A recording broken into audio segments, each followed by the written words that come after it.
So, absent either of the co-chairs, I can introduce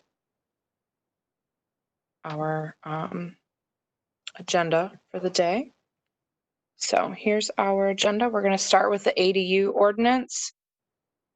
Just a quick refresher, it's something that the group is looking to potentially utilize in a more flexible way to further the affordable housing. So we have Erin King here, our Director of Planning, to give us a presentation on some of the background, some potential uses, and then open it up for discussion. So feel free to take it away, Erin.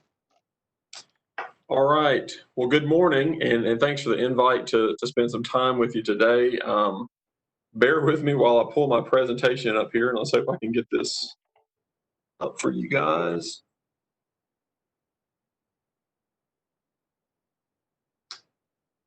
Let's see. Okay. Can everybody see that slide in front of you okay and hear me okay? Yes. Okay, great. Well, we'll just dive right in. Don't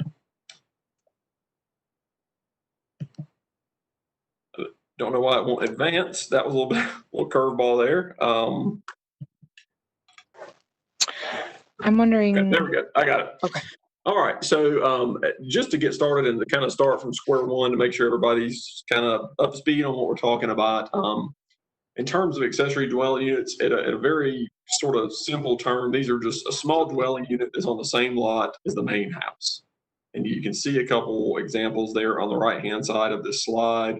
They can either be attached, as you kind of see to a degree there on the bottom, or detached on the top.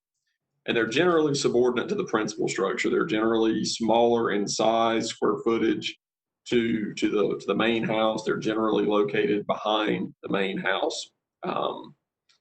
And you've probably heard these referred to in some other terms as garage apartments or granny flats or backyard cottages. Those are some of the more mainstream terms for accessory dwelling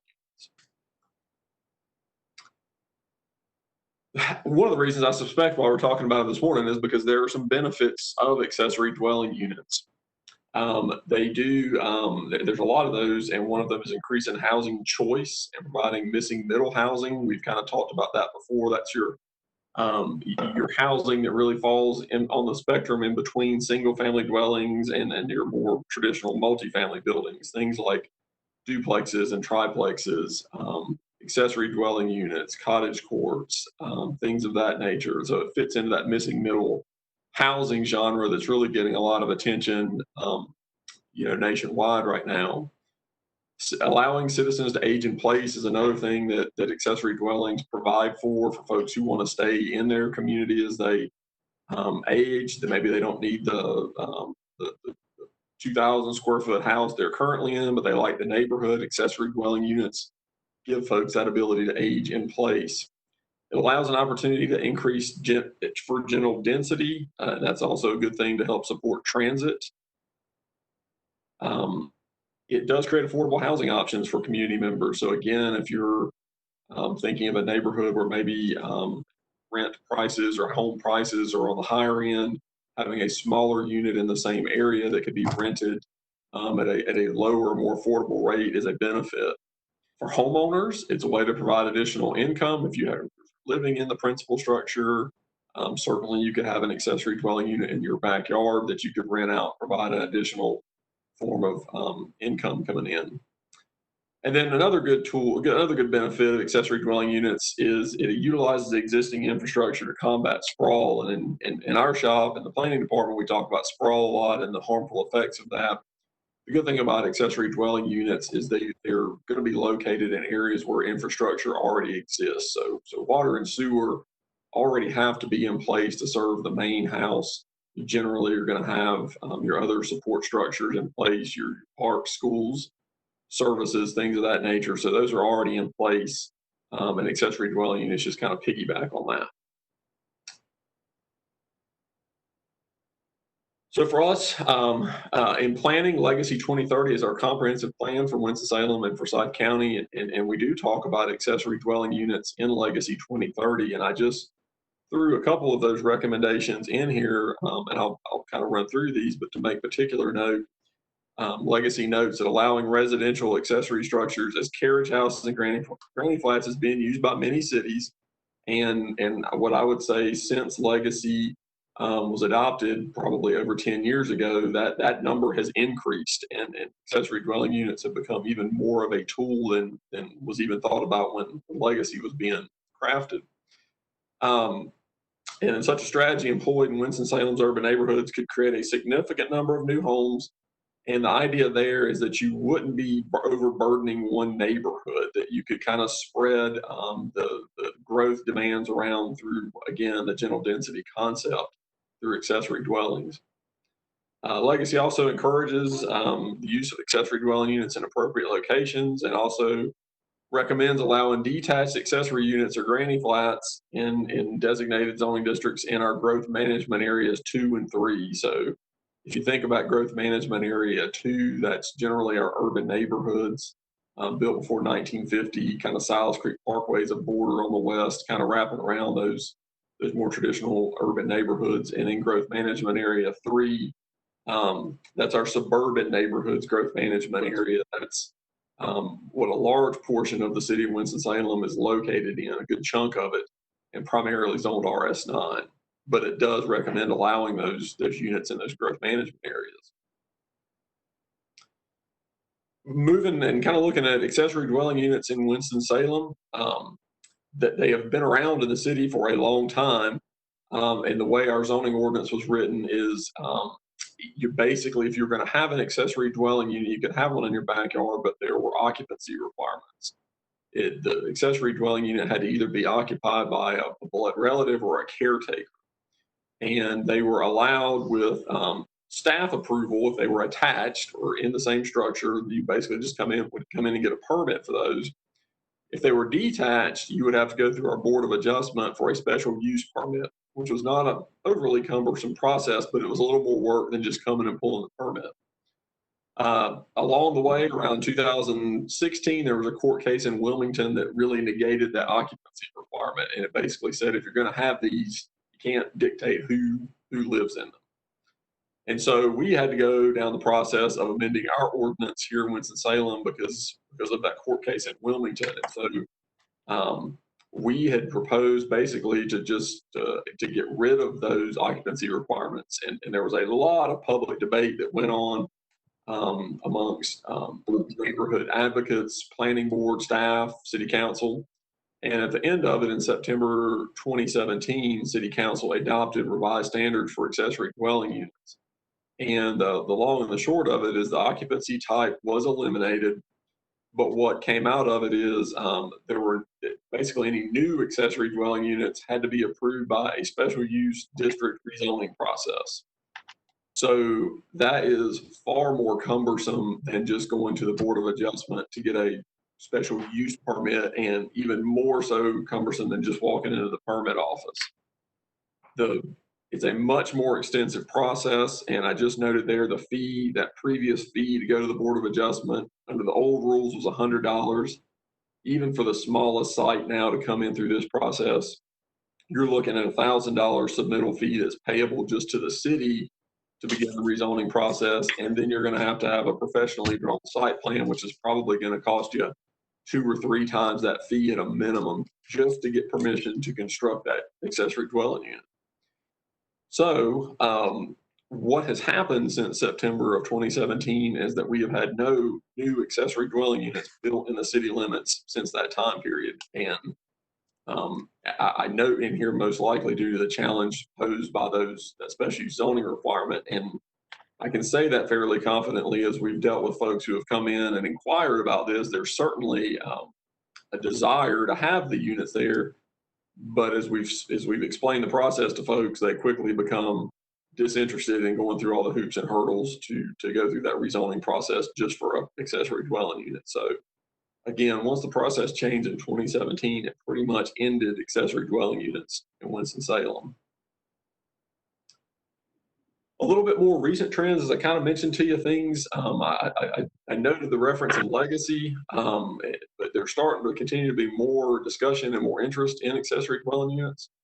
You have many national organizations, such as the National Association of Home Builders, that have really began to look at accessory dwelling units and think about how they relate to increasing affordability and adding some variety to the local housing supply. And you can see one of the publications there on the right-hand side of this image that the home builders have published. And the National League of Cities has also published a pretty extensive document on this as well. We've seen lots of discussions about accessory dwelling units at housing and planning conferences being best practices for affordable housing. And the publication I kind of noted here on the right-hand side recommends allowing ADUs as part of a robust housing strategy. And we'll kind of circle back to that sort of the idea of a housing strategy as we kind of conclude the presentation here shortly.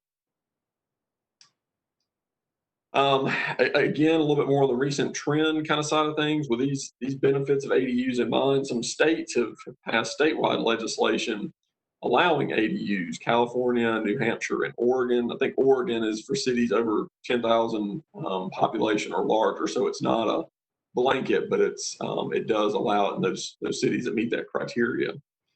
Some cities, I think California is an example here, have eliminated on-site parking requirements for ADUs if there's sufficient on-street parking available to try to help make these a more viable solution. And some cities have even allowed multiple ADUs on a single lot, one detached and one attached and one detached per lot, or one ADU and one junior ADU. So folks have gotten pretty creative with the way they've looked at these as a strategy to tackle the affordable housing issue. And then kind of scaling back to North Carolina, just a little quick benchmarking. Both Asheville and Charlotte have allowed these as a use by right to single family homes. So again, the idea there is you simply are able to go into the permit office and pull a permit, and assuming you meet any kind of other performance standards, you're able to get that permit and start construction. Raleigh allows accessory dwelling units, but only within an overlay district that must be established through a rezoning process. Their process is not very accommodating to accessory dwelling units. And then Durham has probably been the most progressive city in North Carolina. They've been really spending a lot of time on their expanding housing choices initiative. And as part of that, Durham had previously allowed ADUs by right on single family lots. The city now allows ADUs by right on duplex lots as well. And then also certain civic uses. So think churches there are allowed to have up to 3 ADUs per lot. And if you think about churches, lots of times churches have some additional land that's left over that's maybe not being utilized. So this gives churches and civic institutions the ability to have accessory dwelling units and make better use of some of that excess land that's otherwise not being utilized. And so I've just got some final thoughts for you here to kind of wrap up the discussion this morning. I know the focus of this coalition is on affordable housing.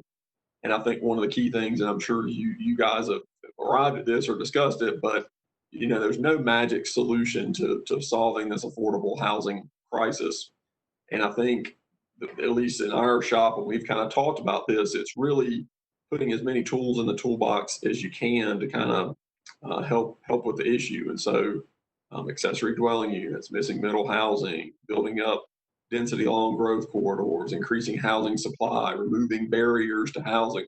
All of those things are good tools to really help the cause with affordable housing. And certainly ADUs are a widely accepted and proven strategy. So I noted the housing assessment that you see there on the right-hand side, and it recommends broadening the utilization of ADUs as one of those strategies. So it's referenced in those materials as well. ADUs really, is one of those things that checks the boxes from a housing standpoint and a planning standpoint. Again, for all the reasons I just described on the housing front, it makes a lot of sense. On the planning standpoint, for a lot of the reasons I covered early on, for good, smart, gentle density, for locating units where their existing infrastructure is located, spreading the growth demands around. For all those reasons, ADUs make a lot of sense on both of those fronts. And I guess just the last kind of closing thought is, our current UDO requirements, and that's the ordinance that was passed in 2017 for ADUs. Those that doesn't really line up with what Legacy is recommending. If you remember those recommendations, and obviously your housing study that you see there on the right, which really recommends using accessory dwelling units as a strategy. So we've kind of got our wires disconnected there a little bit. We've got two key publications that really strongly tout accessory dwelling units, but we, from a regulatory side, are not in a good place to connect those wires. So that concludes my presentation, and I'm glad to take this down and answer any questions or provide any clarification if anybody needs any.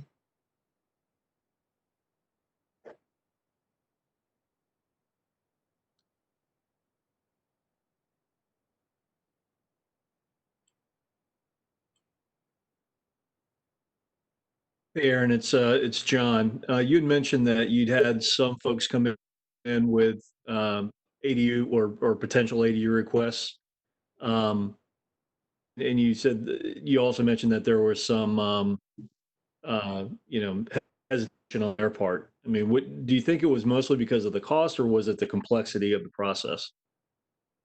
Probably both. Again, $1,000. $1,000 is $1,000 is $1,000, right? That's nothing to sneeze at.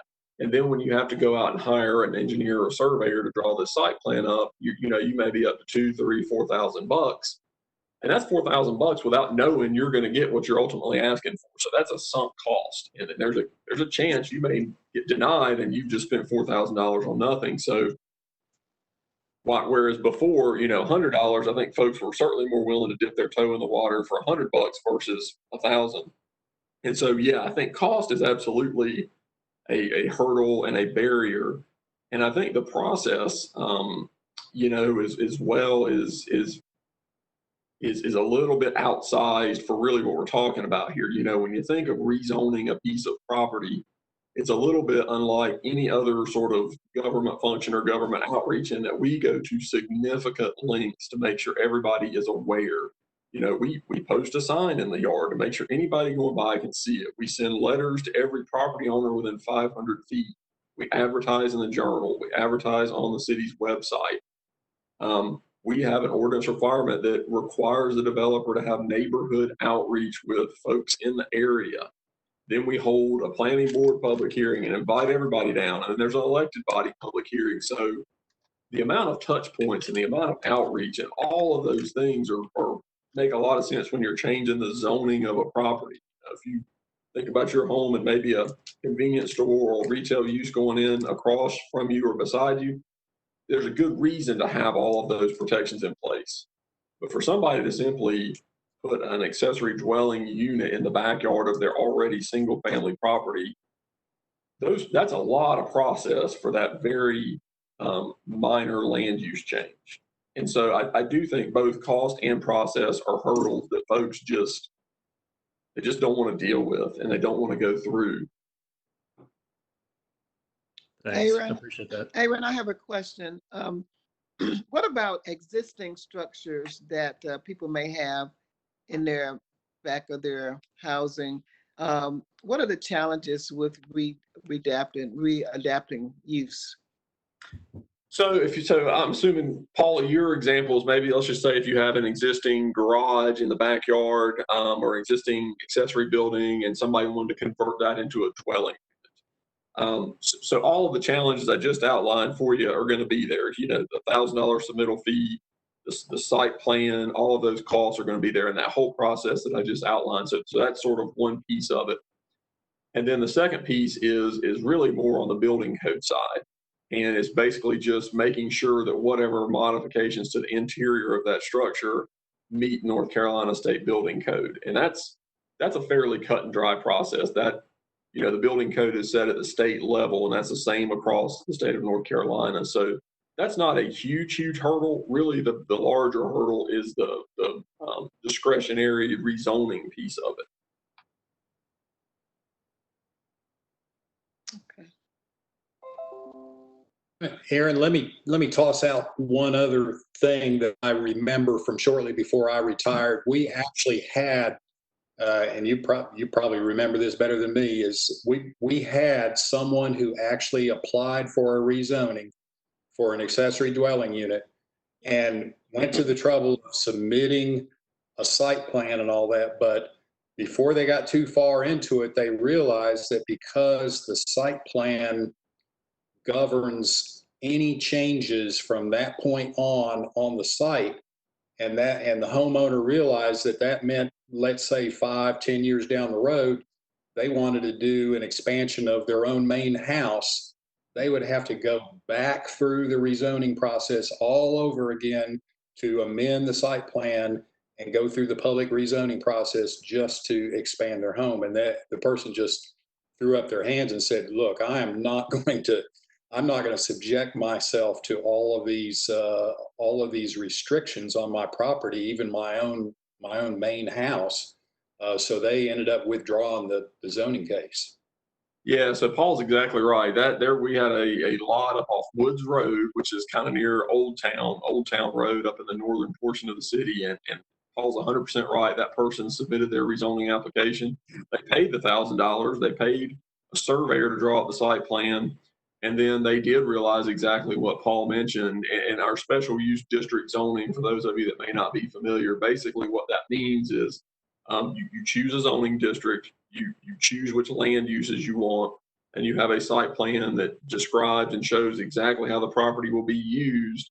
And if that's approved by city council, that's what you are held to. And if you want to deviate or change from that, then you have to go back to city council again and go through the same $1,000, same process. So what that person realized is, yeah, if their family expands, they want to add on to the house, if they want to add a garage, if they want to, put a pool in or something like that, they're going to be going back to city council for that. And they just did not want to have to go through that process for any changes they made on their property. So that's a good point. That's an additional encumbrance that's there that's problematic.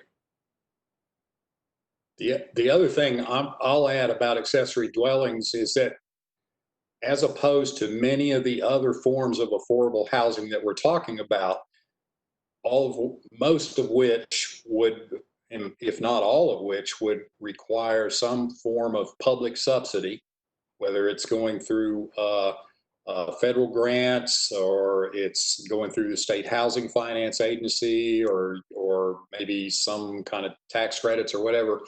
Accessory dwellings, there is no public subsidy involved in that whatsoever. It's totally done by the homeowner, and the costs are borne by the homeowner. So that's a way of expanding the supply of affordable housing without having to put any public money in it.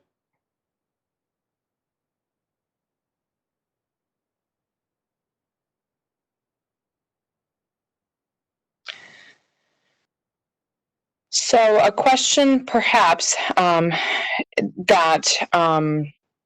if the group is interested in moving this forward, that I would encourage perhaps asking Aaron for some clarity on is, if the coalition members decide that this is something that you want to continue to pursue, you may want to think about what format that looks like and how you may do that.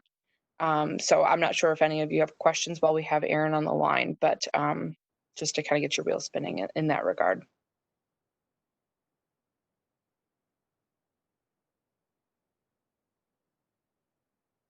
Hey, Aaron, this is Representative Montgomery. How you doing this morning? I'm doing well, sir. How are you? I am doing well, and to the rest of the group, I apologize a little tired. We were in session until 3 a.m. this morning. So, Aaron, if I remember correctly, and Paul, you may as well, that there was supposed to be a follow-up when that was passed in terms of that will come back and reassess whether or not this policy was actually making any kind of difference in terms of by moving forward with accessory dwelling unit side. That there would be something that will come back around to just to check to say, hey, are we seeing more accessory dwelling units being created? Are we seeing the same level? Has this done anything? Has that already happened? Has that report or presentation already happened? Representative Montgomery, I don't remember it off the top of my head, and I'm glad to go back and check through sort of the notes in there. I know we did something similar for the entertainment district. When that was being discussed, council asked for a follow-up, and I think we waited a year. We brought a report back to council. and we described what activity had or hadn't taken place. So I know we did something like that for entertainment district. I can't remember a provision like that for accessory dwelling units, and Paul can certainly chime in if I missed anything there. And Representative Montgomery, I don't know how much you heard of the presentation, if you were able to see all that or not, but what I can say is we have had zero accessory dwelling units built in the city of Winston-Salem since that time. But like I say, I'm glad to go back and check the minutes on that. And Paul, certainly, if you've got any additional insight, that'd be welcome as well. Yeah, Representative Montgomery, I do remember that that was a request to report back, and I guess there was nothing new to report. I guess the report, if it were to be given now, it'd be a pretty short report, given that there's been absolutely nothing that's happened since the ordinance was changed in the way that it was. And the reason I bring that up is that I think that I did get all of the presentation, but at the end of the day, there were tons and tons of political dynamics that were at play at the time of the policy that was passed, that when it moved forward. And I think as well to make sure that the council members understand that if the intent was to create more units, that just isn't happening. And so that what was passed was too restrictive to be able to allow for such to happen. And so if that was still the intent of the council today, that it would need to look different in order to allow for the creation of those units to move forward.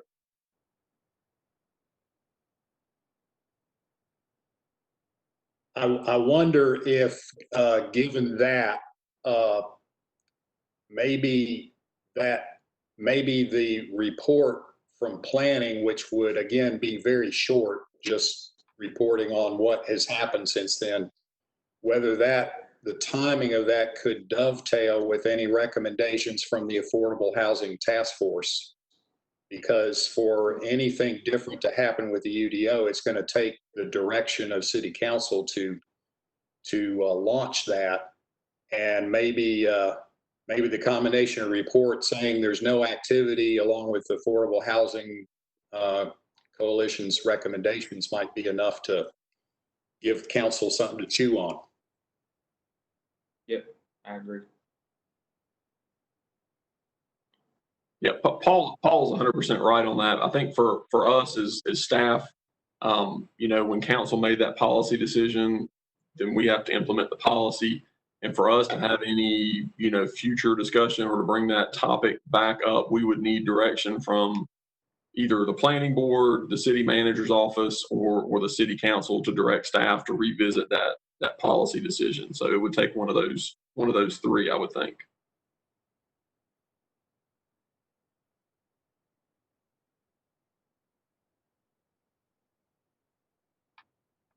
Yeah. Any other questions for Aaron while we have his attention?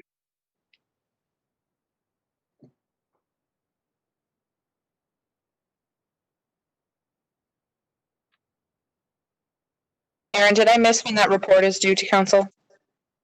That we can whip that up pretty quick. That is not a hard thing to do, and I think what we can do is we can craft that report, and we can get that to council, and then I think we can also supply a copy of that memo to the Affordable Housing Coalition, because that's where this conversation really began. But so we can absolutely loop the members of the Affordable Housing Coalition in on that memo.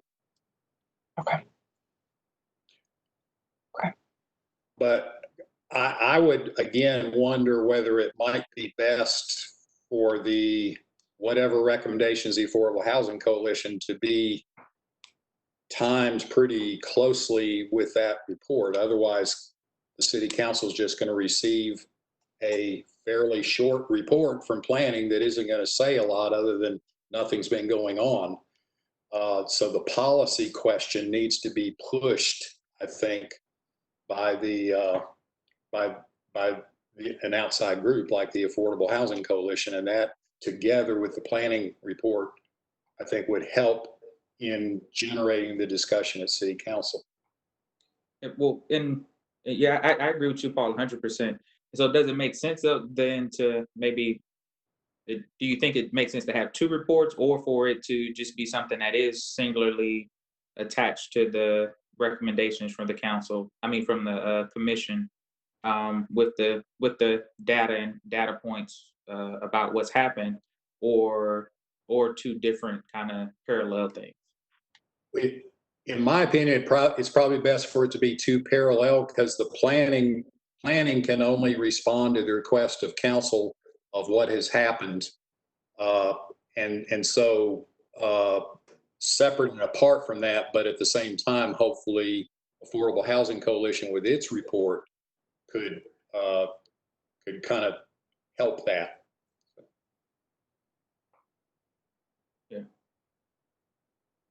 And I'm glad to coordinate the timing of that, with Marla or however we need to. That's not an issue on our end.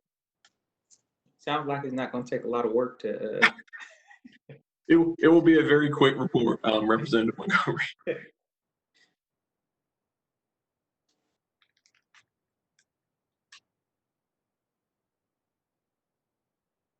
Any other questions for Aaron?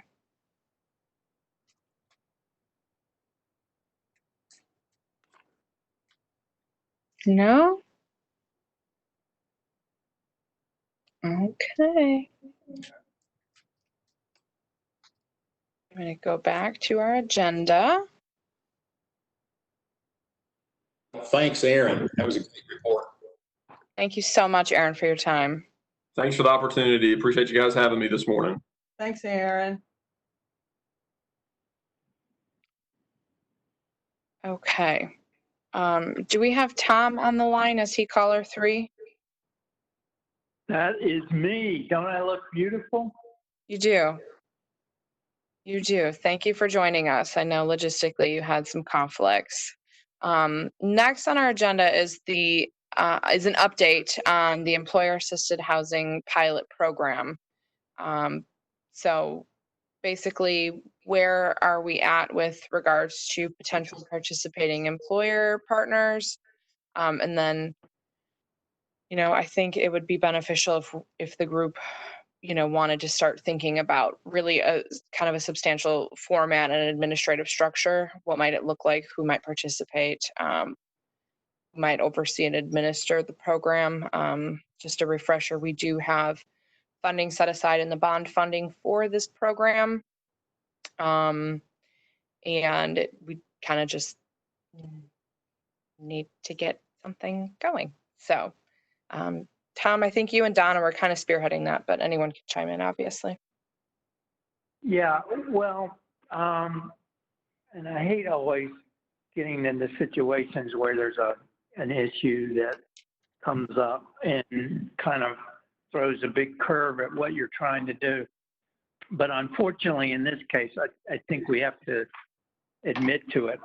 COVID is not helping, because obviously the first two potential participants that I've been talking to are completely immersed in that right now. But as I ventured out in my thinking, and two of the clients that I do some business consulting with, it's just dawned on me that it's going to be difficult to get a lot of folks to focus on this in the immediate term. Maybe I'm wrong, and everybody please chime in, but I've got some clients that are just in survival mode right now, and that they have no focus except trying to get through the next day. So I'm kind of at a point where I need some guidance as to how we push this forward in this environment.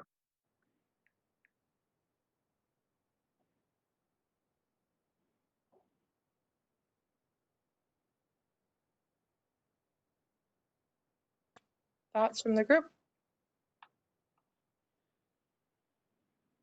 If I could weigh in, this is Marla.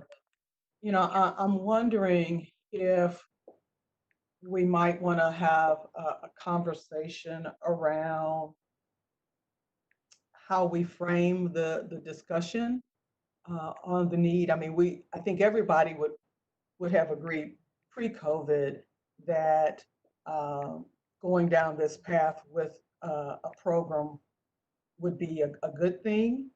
I think increasingly, when we think about not only the social determinants of health and how housing is one aspect of that, but even the fact that when we are looking at persons experiencing homelessness and how critical housing is even in that regard, um, I think it might be a situation of thinking about how to better or frame it differently, the conversation that we go forward with. Um, yeah, I think that might be the place to start, because I mean everybody everywhere is talking about the looming crisis, be it from evictions to other things. And when you even look at, for instance, in the healthcare field, a number of them have had layoffs, right?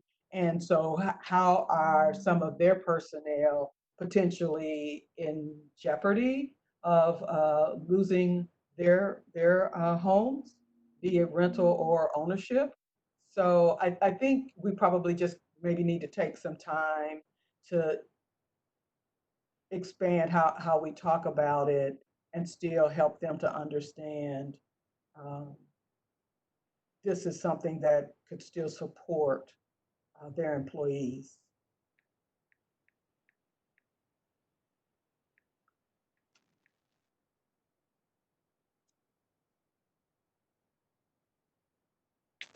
Now, Tom, I guess a question for you is the logistical issue that the folks that you simply had the attention of don't quite have the same attention span due to their shift in focus in response to COVID? Or is it that they just don't have necessarily an appetite for something of this nature at all right now? Or is it simply, maybe we need to just kind of shift the focus, as Marla said, but still try to maybe virtually get folks together? What do you think? Well, I like what Marla said, because there are definite tsunamis in the horizon that a lot of these entities are going to be dealing with. It's just a matter of, my initial discussions dealt with, will you be willing to put a pile into, dollars into a pot and work with the city? Well, at this point, no one's really thinking about putting dollars into a pot for a future project. They're looking at trying to keep their dollars to survive and get through this crisis. So Marla's right. I think there's definite need out there with certain entities, but we just have to rephrase it. And I'm just looking for advice as to go back and say, okay, let's table this part of it, but here's some other elements maybe we can work on that help you in the immediate term, and we can work together on something like that. I think would make some sense. But no, definitely they're not willing to sit down with me and talk about the original concept, which I totally have bought into and believe in, but COVID has just unfortunately put that on the back burner. Maybe one of the things to consider that we can do maybe in the next working group is maybe talk through creating some kind of, I hate to say survey, but some kind of questionnaire that really gets them to thinking about who it is that works for them and what, how they come to understand who their employees are and what some potential needs might be. So I think we might just want to start, with opening the door in a different fashion this time around. Because like you said, yeah, we've got trouble on the horizon, and they may not be thinking that far ahead, but we might be able to at least put something on their minds to get the conversation started and talk about how do we get out ahead of it, before it really becomes more of a crisis than what we see ourselves dealing with from here today. I agree 100% with that. And I think in this moment, all of our conversations have to be contextualized in light of the COVID crisis that we're in. Because the fact is that where we are right now has set back all work associated with housing, and it's going to be it will be multiple years worth of work to just get back to the places that I believe community, not just Winston-Salem, but communities were prior to COVID. So I think everything has to be just supposed in a COVID world. And what do things look like now, and how do we engage and move forward based upon where we are right now?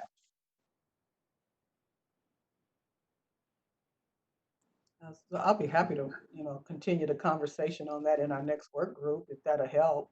And I can, try to think of some other things to bring to the table for the next conversation.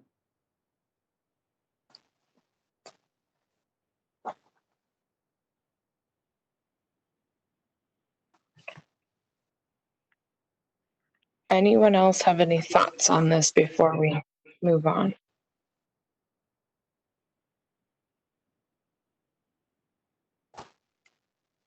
No? Okay, so the investor roundtable outreach. We have had quite a bit of discussion in general about trying to get a group of folks, again, obviously, in light of COVID, that changes as well quite substantially. So just curious kind of if any progress was made, focusing on where we are today in the world that we are today, thoughts on this topic.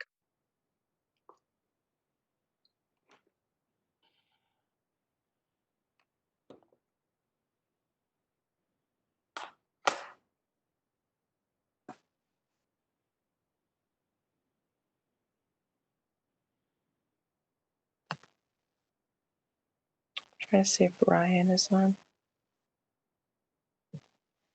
Ryan, I see that you are on but muted. I know that you had emailed me just a quick follow-up. Were you able to make any connections, or do you have any strong thoughts on this? There we go. Can you hear me now? Yes. All right. I muted my phone and on the WebEx somehow. So I haven't had a chance to follow up with anybody, but just to kind of bring the group up to speed to the conversation you and I were having.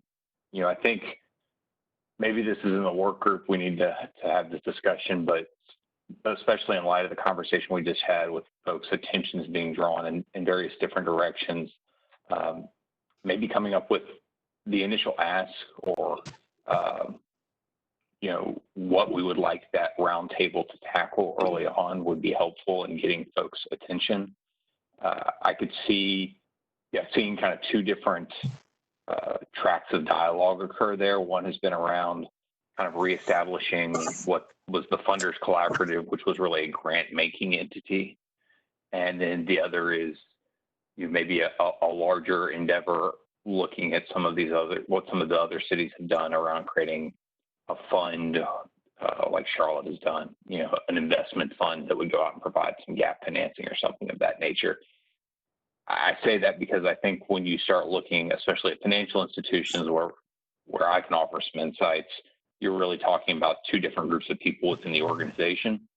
And so trying to grab, the appropriate person's attention will probably allow us to make better progress and not end up with kind of desperate groups at the table. So some folks from one and some folks from the other. I think generally speaking, the right people to target, if we want to have a conversation about both, are your CRA or community development officers. And, we probably can track some of those down pretty easily. But if the group has a preference for where that conversation goes, then, we should probably sort that out before we get too much further in building out a list. So that's my thoughts. Great points. Thank you.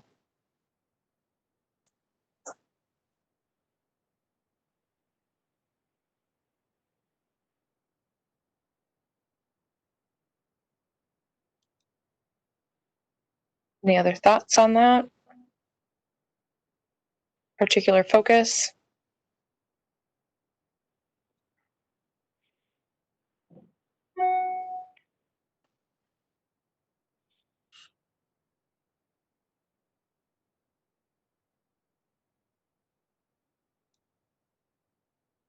Seeing some folks on mute. Are any of you? I was talking now. I thought I was unmuted. I'm glad you said something. I was saying I have a comment, but it's related to the investor roundtable, but it's more so, but it's a larger kind of perspective. Comes from our last conversation, and really in the sense of where we are right now. And I'd love to get feedback from the rest of the body because of where we are right now. I wonder if there is not an opportunity for us to really craft a shorter version of recommendations of that need to be acted upon more swiftly because of where we are in this moment.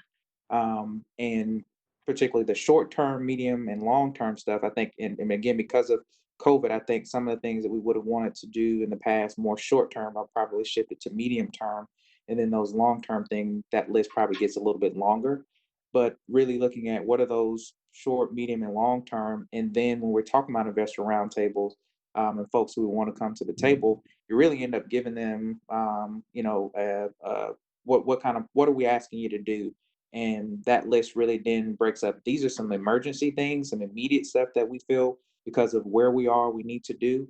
These are some things we were planning to do that were going to be more long term or medium term that have gotten pushed back. And really seeing how and where people's appetite is based upon the current crisis and the things that we had already been looking at of what we needed to do and how to bring and resource those items.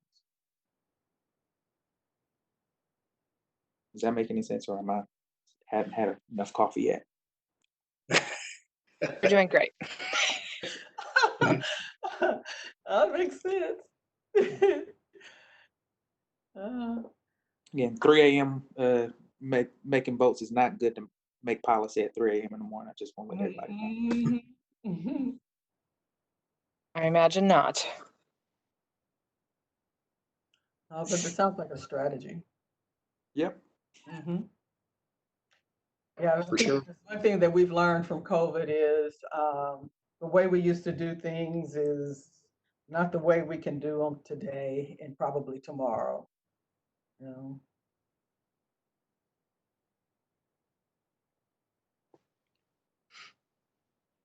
Derwin, I think I remember the last meeting you pointed out as one of those items might be eviction.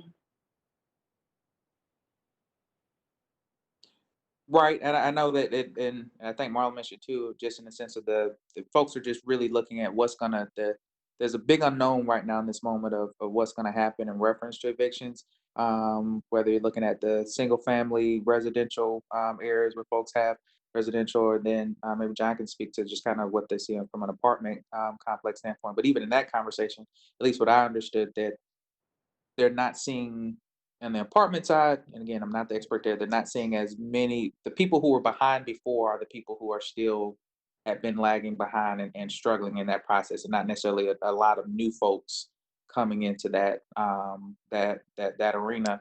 And I think the question then becomes resources in those areas, because I think we will see it, but I think it's still a big unknown, more so I think in those individuals who are likely in the single family residential rental market, because I'm not sure that we have as much data about what's happening there as opposed to having somebody like a John who can speak to what they're seeing in the apartment spaces.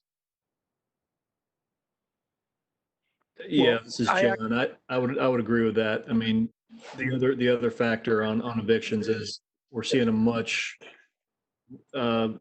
more extensive problem at the lower income level than we are at the market rate level, which makes sense. But and I hope you're right that we are going to see assistance soon. It's just the impact, the ripple effect of not dealing with the issue now could actually exacerbate our long-term problems pretty severely, because you could start seeing failure on the housing provider side. You can see, especially for the smaller rental operators, they could literally be facing bankruptcy, and that has an impact on everybody. So the rental assistance is probably, if and I totally agree with Representative Montgomery that the short term has become medium in a lot of ways, and medium to long term, but the keeping housing stable one way or another, and that's on the mortgage side too. Um, there are homeowners who are going to be distressed as well. So doing whatever we can to keep housing stable is going to be probably the primary focus for, I would imagine, at least the next year.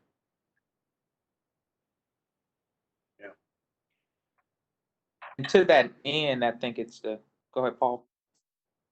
Well, I was just thinking, just listening to the news the last few days, I think there's more and more concern that because the recovery is not quite going as some may have expected, and that things were getting worse, that there's going to be a need to circle back to the HEROES Act that the House passed but the Senate hadn't taken up, because in July the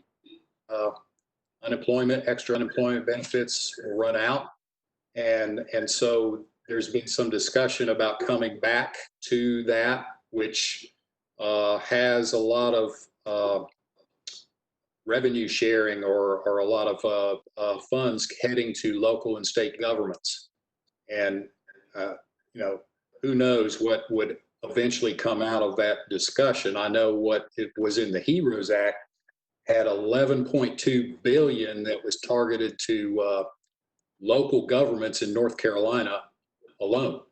And so things like rental assistance, if something like that came through, and there were funds that came to local as well as state, issues like that, how to take advantage of that shot of federal funds that might come from that.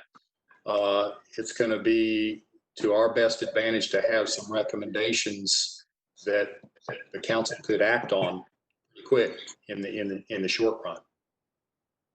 Paul, you hit actually exactly what I was getting ready to say in reference to additional resources, and again, going back to the need to why I think it's important to get some recommendations out ahead of that, to make sure that folks are already thinking through and have some framework forward.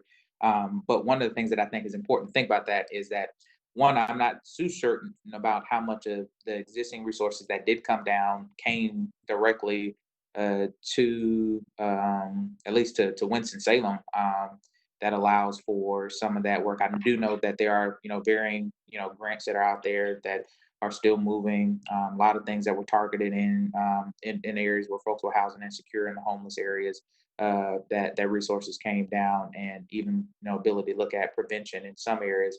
But a large chunk of resources that did come to the state, in my opinion, got caught up in a lot of the political quagmire of things, and the advocacy at this point has been at the federal level, with, at least in some of the conversations I've been to put some language that when those dollars do come, that they have to go to some of these things that we're talking about, that the state gets, which there's some dialogue that North Carolina could be looking at somewhere around maybe $6 billion, which is more than they received in the last allocation under the CARES Act. That there's some very clear language around what and how those resources should be dispersed down to support and to do work. There was a great bill that I thought was working through HB 1200 that would have helped to have some additional resources to support some of the very things that we're talking about, but didn't move in the fashion that I think many of us would have wanted to. So I think some of that, and John, I don't know if there's any federal advocacy happening from the folks that you're associated with, but I know that there is from local municipalities to be able to get more direct resources that doesn't have to flow as they have been through the state. Yeah, to answer that question directly, the National Apartment Association has been advocating directly for rental assistance, direct rental assistance, pretty much since the beginning of all this. And I agree on at the state level, HB 1200. We were actually lobbying aggressively for it. The president of our state association co-signed an op-ed with the Justice Center to advocate for it. So this is one of those issues where you have everybody in the housing sector is pushing for the same thing, because I think they recognize the peril that everybody's in. And it's very complicated when you look at the federal funding, because there are different avenues of funding, but the direct cares funding, Guilford County, because it met the threshold with 500,000 or more residents, received a direct allocation from the federal government. And I think the only other counties that did were Wake, Mecklenburg, and I think Durham got it as well. So there are only 3 or 4 counties, 3 or 4 local municipalities that receive the direct cares funding. Everybody else is going to come through the state. And as Representative Montgomery stated, that one of the issues there is that you have much less control over the flow of those funds. So every other municipality in North Carolina has been somewhat limited in what they can do compared to the larger cities and counties.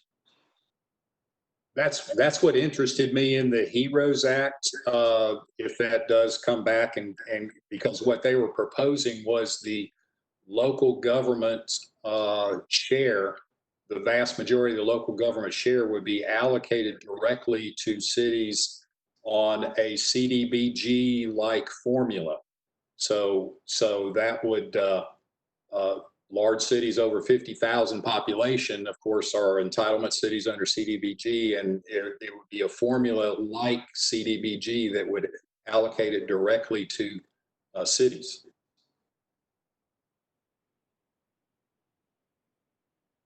I agree with you, Paul. I think that would be preferable. Yeah. And I think the question for me then becomes, if with the resources, what the issues that are out there, like what would be recommendations of, okay, if that latter part happened, what should the city be allocating the resources to do? Should it be the eviction prevention work? Should it be a program similar to kind of what HB 1200 wanted to do for when it came to apartments, those things? I think that's the kind of thing to be able to give like some specifics to say, hey, these are some recommendations of get these resources. We think these things will have the impact to help negate some of the impact of what's going on in the housing arena. Representative Montgomery, I think you're spot on. So there was a committee or task force that was working together, and it was the Justice Center, some housing providers, and they helped craft what you see in the HB 1200 language and kind of how it would be applied, and some of the limitations on it, and how the funding would flow, who would disperse it in terms of rental assistance, even the AMI that it would cover. So we could take that and then use that as a starting point for what would work for Winston-Salem. Yeah. Do you know how is Guilford received direct allocation? Think about 93 million. Do you know if they're doing, what are they doing around housing? Are they targeting housing with that, any of that? Well, it's been a mixed bag. We actually did some direct outreach to the county commissioners to advocate for rental assistance. They have not done that yet. They've focused on the public health side of it, and they are also dealing with. They've become much more involved in addressing homelessness than they have traditionally been.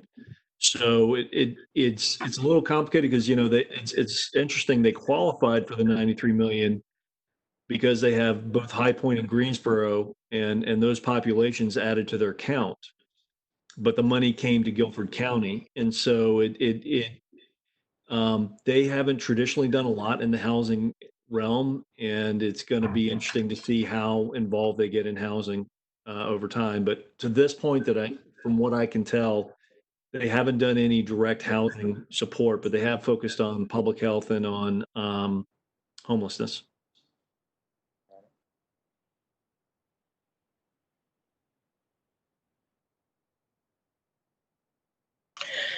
So this might be a good time for a quick staff update, because it kind of is exactly what we're talking about as to where our current resources have been and where they're focused, and kind of what we're still waiting on in order to be able to get some of the funds that we do have access to or will have access to out.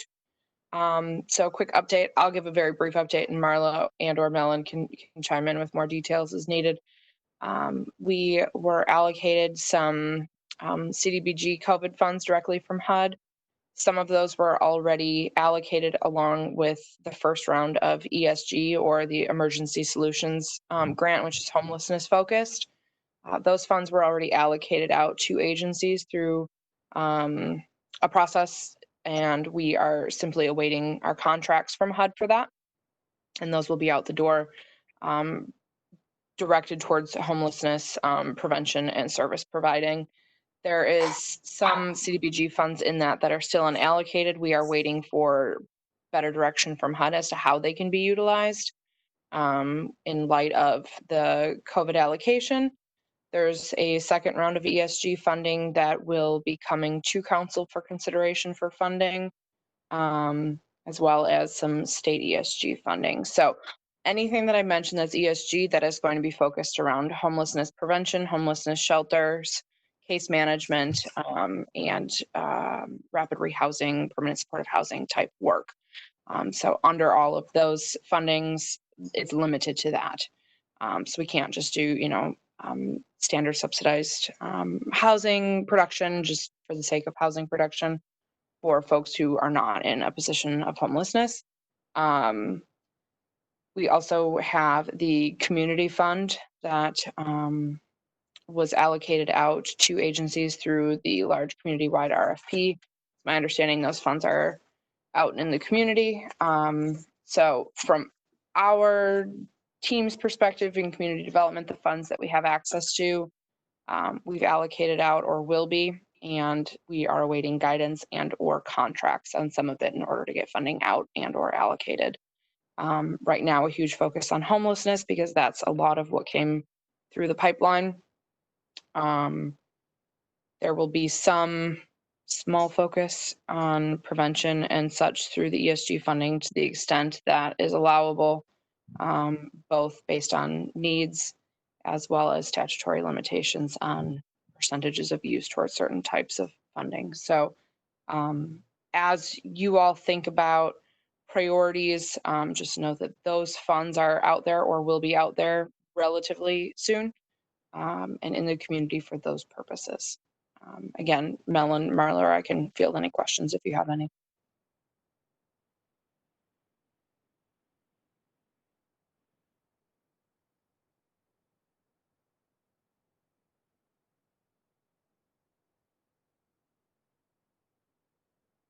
So April, it's John. Just out of curiosity, what do you have the numbers? Like what are we talking about in terms of the funds? And is there any idea of what the gap might be? What additional funds would be needed?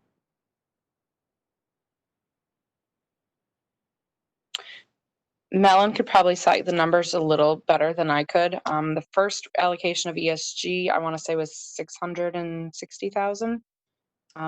Of the CDBG, I want to say we got about 1.3, about 400,000 was allocated towards homelessness services and prevention. The remainder is still to be determined based on HUD's guidance as to acceptable uses. State ESG, I think, is partially allocated. Mellon, do you have the number off the top of your head? I've got the numbers, April. Okay. 660,000, 667.48 in ESG's first round. The award was 1.3830 in CDBG for the first round. council in May allocated 299,250 in the CDBG to go with the 660 and the ESG funds. And so that was a total allocation in May of $959,998. And it's going towards rapid rehousing, permanent supportive housing, case management, rapid rehousing case management, shelter case management, diversion and prevention financial assistance funds, and then some diversion screening and diversion outreach. The money from the state is $712,000 that we will be going to council on July 6th to get the approval to execute all the necessary documents, both for us to receive the money from the state as well as then in turn us executing sub-agreements with organizations. And again, that amount is $712,943. So with the state money, it can be used for essential shelter operations and rapid rehousing and homelessness prevention. That particular pot of money had a minimum requirement of 60% that would go to housing stability. And so then the rest could be spread around prevention in other areas.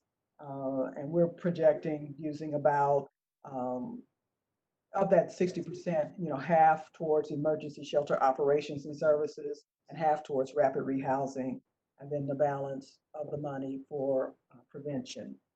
And then the $2,047,257 is the second round of CARES Act, and that will go before council on July 6th as well for the same authorization to execute the contracts both upstream and downstream. So in terms of gaps, I guess I'd like a little more clarity, maybe what you're thinking about, John, when you asked about, what potential gaps might be there. Certainly one of our biggest areas of emphasis is getting people into stable and permanent housing. So that's why you see, even with the state money, there's that 60% kind of carve out for housing stability. And even with the work that's going on right now with our medically fragile shelter, that was another of the conditions, was that when people went into that shelter, they had to be immediately assigned a housing case manager, so that hopefully when that shelter stands down, those folks would be moving into a permanent home rather than back into the shelter network. We do expect that there will probably be some people who might have to transition back into the network, but the various shelter staff and others are working pretty aggressively right now to get people into their own place. Been a number of applications that have been made around town for housing on their behalf, and deposits paid, and or application fees rather paid, and so forth. So they're going through the process of trying to get at least folks housed and minimize the number who have to go back into the shelter. So maybe you can help me understand more of what you're curious about in terms of gap. Oh, you definitely address it. It really literally is it enough to in all those areas, is there enough funding to deal with the need? I think was my main question. Hmm. And I know that's kind of a loaded question. Well, and the reason I hesitate is because while we can get folks in, then down the road, will there be additional funding that comes annually to support everyone who's then been placed into the housing? I think we may have enough to get us started and potentially get a lot of people into housing stability. The question becomes, what resources will continue to flow from the federal level in year 2 and 3 and so forth, so that we can continue to pay for the rent or have the vouchers or what have you. So that's Okay. the part that we're unclear of right now. But I think we might stand a good chance of having enough which is why we've tried to focus a lot of this on getting people into the housing while still having a piece for prevention, so we can keep them from coming into the shelter network. If I jump in just a little bit in there, in my opinion, I think that when we look at the programs that some of these are funding, like rapid rehousing, there were changes made to be able to extend, some of the timing that folks can receive assistance under rapid rehousing, which I think will be helpful. But historically, I have had a criticism of the rapid rehousing program because it is you tend to have individuals that may not totally be fully stabilized, and rapid rehousing funds fall off, and there's no backside resources to help continue to support that individual. Here locally in the community, I think that, and again, my critique will be that I'm not certain that we always manage the disbursement of that the right way. And that's not the city thing, that's another group's work. But the big piece is that when you have folks who get into permanent supportive housing, those ones that do have the longer term support that goes along with them, and we don't have enough permanent supportive housing or permanent supportive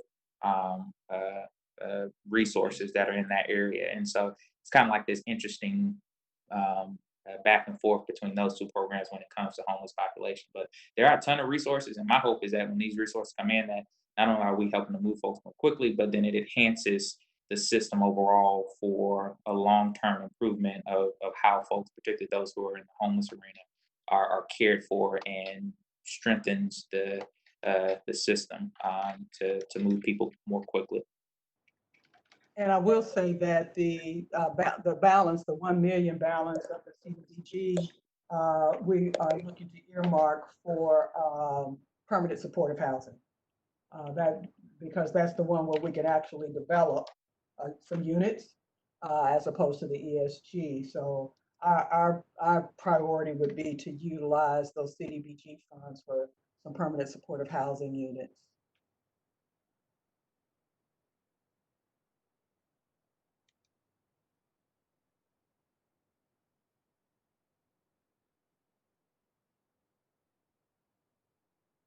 Any additional questions on COVID response and resources?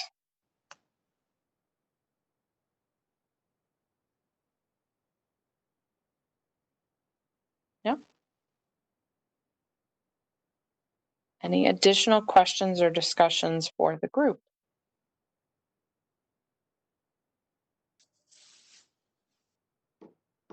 I had a couple of meetings ago, and it might have been, I might be thinking about our housing stock work group. We had talked about, at that time, we had actually talked about going to Durham and talking to the folks at Durham Community Land Trustees about how their program works and all that. Is there, would that be helpful if we tried to arrange a video meeting with somebody from there?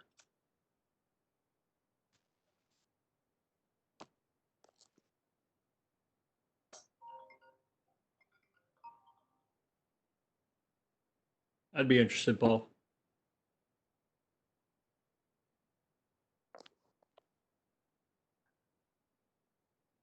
So will I. Likewise. I think that's a good idea. Okay. So would you like that to be for the housing stock working group, or? I don't know, it probably depends on how much interest there is from the overall group. I know when we were in our housing stock group and we were talking about it, we thought that had the potential, depending on what we learn about how they've actually performed in Durham and all that, that might be a good model for us to look at starting here. So probably just depends on the interest from the rest of the group beyond housing stock.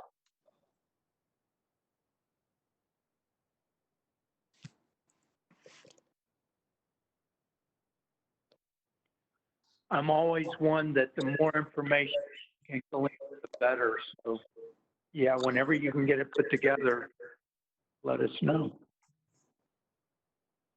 Yeah. I was just gonna add, not in relation to this piece that Paul mentioned, but as we continue to get information and kind of gather that, I do wonder, just in the sense of and I don't know, from the staff side, I think that what the council will meet once this in July and then won't meet again until August, if I'm not correct. Is that correct? Yes, council will meet July 6th and then back onto the regular schedule in August. Right, and I know that July time, and also is to try to help give staff, some time to take some time off and that kind of thing too. I just will want to say, like, for that August meeting, where there's a committee meeting from the council, if there's an ability for us to have something that we're sharing to the committee, just a shorthand of saying, hey, these are some things right now that we think we should be thinking about because of where we are right now, if that's a possibility. Mm-hmm. And certainly if we would want to actually be on the agenda, whatever we would need to share to get into the packet, we'd have to have submitted by July 29th. That's our deadline for submission. Right, yeah, July 29th of items.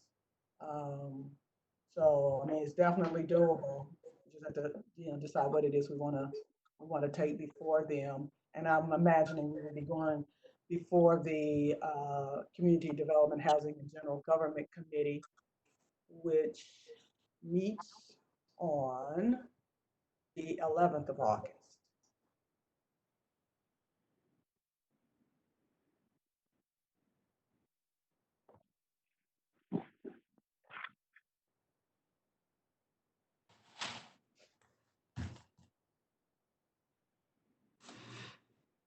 Yeah, so I think, again, feedback from other folks, but I think that sounds, I like the way that sounds, and just the thoughts of what we've talked about here. Maybe if we surmise kind of the things we discussed here from last call about recommendations, and maybe get an email out and we kind of synthesize that on the specifics that we think we'd like to say, hey, ask the council to think about, and to keep top of mind, particularly as there's an expectation of additional federal resources coming down. At least what I hear right now, and again, all this can simply change, that we're likely looking at in August before there's some kind of congressional action on another something moving. So again, it could be very, very timely to make those suggestions. Okay. Would this be billed as kind of a interim report or status report from the Affordable Housing Coalition with some short-term recommendations? COVID interrupted our deliberation report.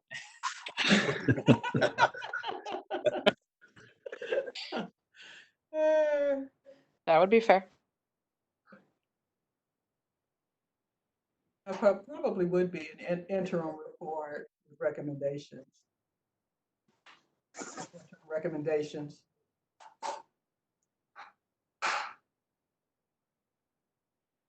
And I would think at that point, the eviction prevention or rental assistance would be top of mind, because we're going to have, barring last minute action by the feds, we're going to have the end of the unemployment benefits on the 30th or at the end of July. Pretty much at the end of a lot of the federal assistance, not subsidies, assistance. And because the eviction moratorium is expired, the courts will have been able to process through quite a few evictions at that point. Or they'll quite frankly, it'll be ramping up at that point. So I would imagine that we'd want those specific recommendations, like we talked about before, based on what the state came up with for HB 1200.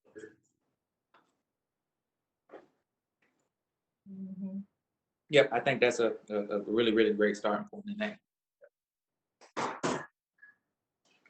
And I know somebody who was on that committee. I will try to get today I mean, we have the bill language. It's out there on the legislative website, but I'll try to get the committee's direct recommendations and get them to the group.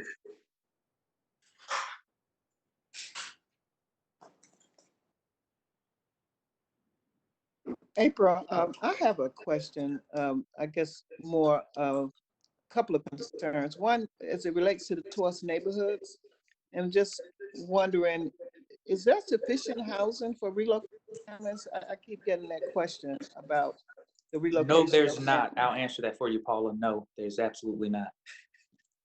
Okay, and what is our the city's response to that, or the housing authority response? I didn't hear your full question. What was that? It was about tourist neighborhoods and the supply of housing for relocating families. So the plan was a phase development plan where they would build a certain number of units first before anybody was relocated. And then they would relocate a group into the new housing and then just move people in phases and groups into the new housing as it's built, rather than relocating everybody off site and then trying to bring them back. So that's the way the plan is set up. But don't they have a choice though, to go into the new unit? Oh yeah, they always have a choice if they want to stay or if they want to go. And the way the housing units are set up, there will be 45 housing choice vouchers. So where the current configuration is 244 units of Cleveland Avenue homes. In terms of public housing units, there will physically be built 199 with 45 housing choice vouchers. And then the balance will be mixed income housing from tax credit up through market rate. So, but in the short term, nobody is being asked to relocate.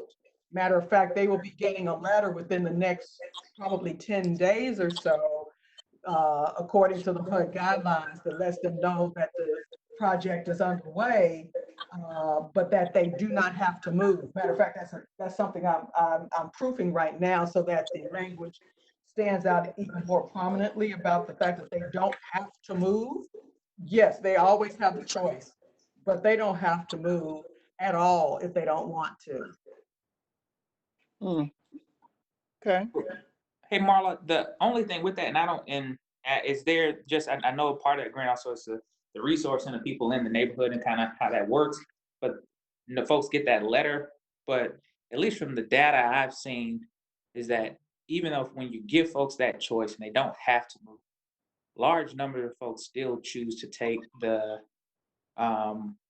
voucher. And I'm just wondering how, if that duplicates itself, that again has that negative impact on numbers of housing stock in the community. Well, right now, the plan is only for 45 vouchers. So you got 244 units. So I'm not sure how the rest of the world works with the housing authority in terms of people just asking for vouchers because they want to move, but there are only 45 being made available as part of choice. Okay, so they're only going to get 45 of them. Okay. That's the way this is set up, is only for 45. Now, if you've got 60 people who decide they want to move, then I don't know how the housing authority manages vouchers in that regard for that difference in terms of the 45 to 60. But yes, this development only calls for 45 vouchers. Interesting. Right. I've got the phasing plan if anybody wants to see it.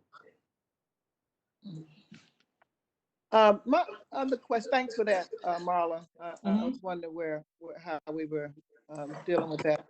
My other question has to do with the, early on, we talked a little bit about the inclusionary housing policy. And I got the sense that that's something we really don't like to talk about. But I know in other cities, there is an opt-out fee that goes into a housing fund. And I know ours is voluntary. So I'm wondering, is that just where the policy is mandatory that you can do opt-out fee? Or, and then are we doing anything here to put more teeth in our local policies? Well, I think Representative Montgomery can speak a little bit more to this than what I'm going to say, but that's definitely at the state legislative level. We don't have any mandatory. I think there's only one community that has been able to get a legislation on the books that allows them to do inclusionary zoning. But some time ago, the legislature, and yeah, Paul can speak to this too, the legislature was not willing to provide localities with that ability to enforce or utilize inclusionary zoning. Yeah, it's been optional, but Paul or Representative Montgomery might speak to it in more detail. Yeah, you're exactly right. And I think Chapel Hill is the only place that has to do that, and they ruin it for everybody else in the state.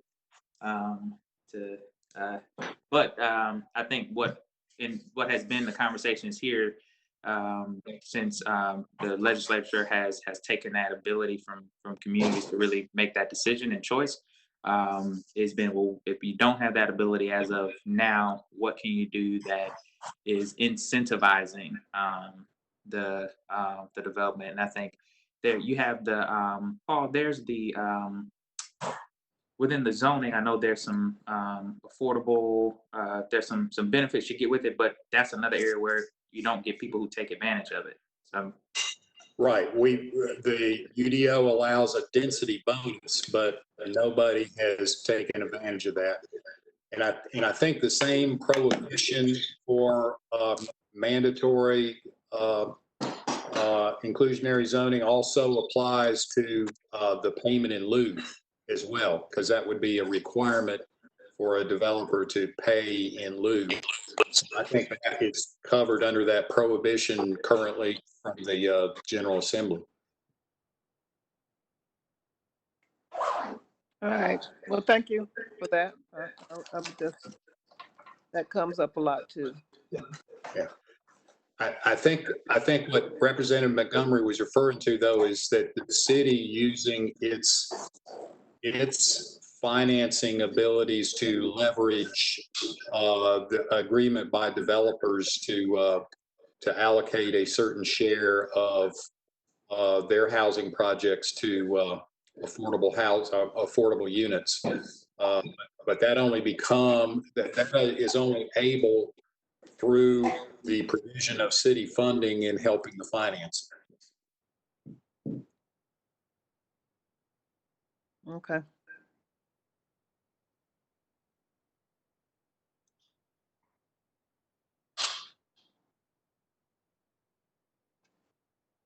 Great questions, Paula. Thank you.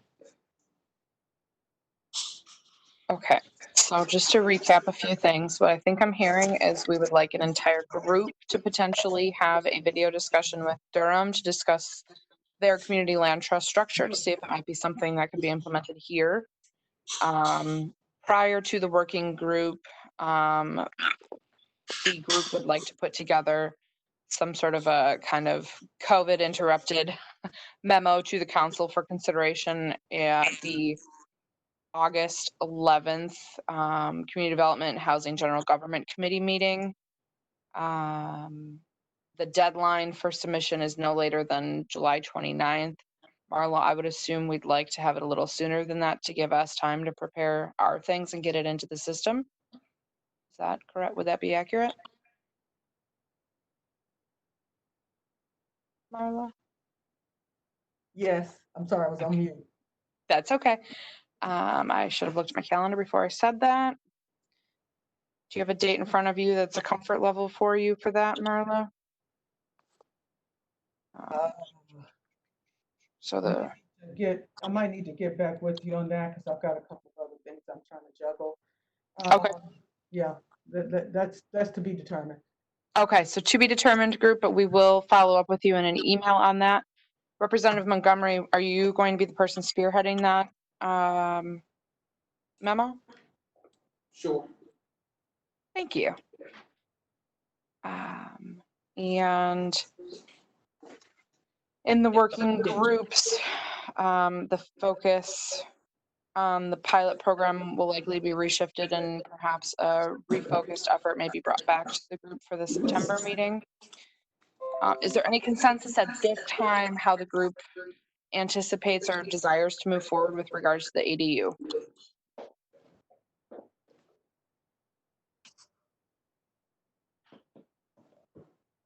Or would you like to, did that originally come out of the long-term planning group or the housing stack group? Please remind me. It was housing stock group. Housing stock. Yeah. You discuss it in more detail and bring something forth to the big group in September.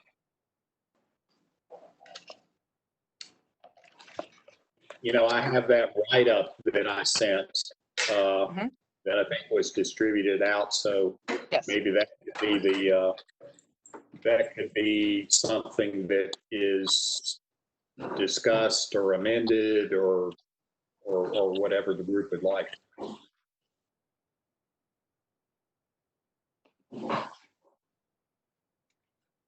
I think I'm supportive of anything that the group wants to do on it. I do think it needs to be adjusted. Haven't been someone who was at the table when it was approved. It is extremely imperfect, and it was an attempt to move along a process that had gotten stalled for some time. And again, it has not been effective.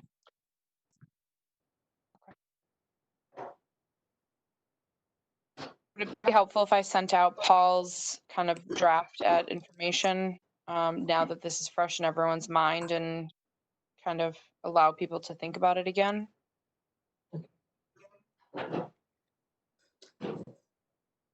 Maybe April, if you could send that memo out to everybody again and they could just take a look, see if they think about it. Does it need to be strengthened? Is it okay as it is? You know. I can do that.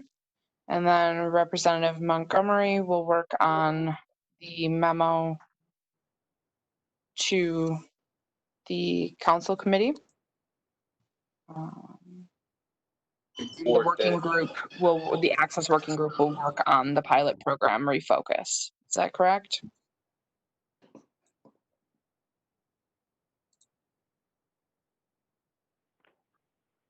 Say that again, April. For the pilot program, I would imagine that the working group will probably want to focus heavily on the shift in focus and the ask and all of that at the working group meeting.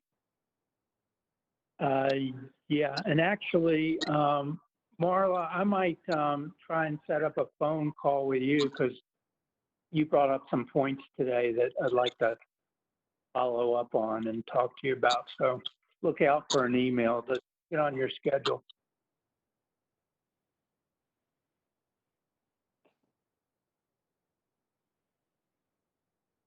Okay. Do we have anything else? I have a lot of folks on mute, so is there anything else that you have questions or concerns on or items that you'd like staff to follow up on or that you'd like to be included on the working group agendas for August that you can think of now?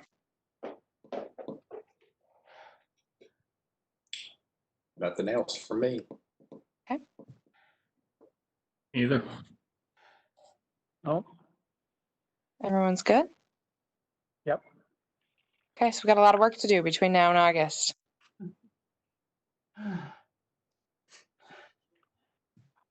The good news is we have nowhere to go, so hey. Amen to that. Amen to that. Nothing to do but work, right? Okay, well, I will follow up with some recaps, with some meeting notes, some follow-up items, and a date deadline to make sure that staff has some time to do our preparation in advance of that July 29th deadline for the August committee meeting. Okay, Okay? Very thank good. you. Right. I Thanks. appreciate it. I'm glad this worked out for everyone. If you have any technology questions or needs, feel free to send me an email and I'll be happy to address them ahead of the next meeting. Thank you, Thank April. you, Thanks. Thank you all. Have a great day. All right, You too. bye-bye. everybody. Hey. Bye.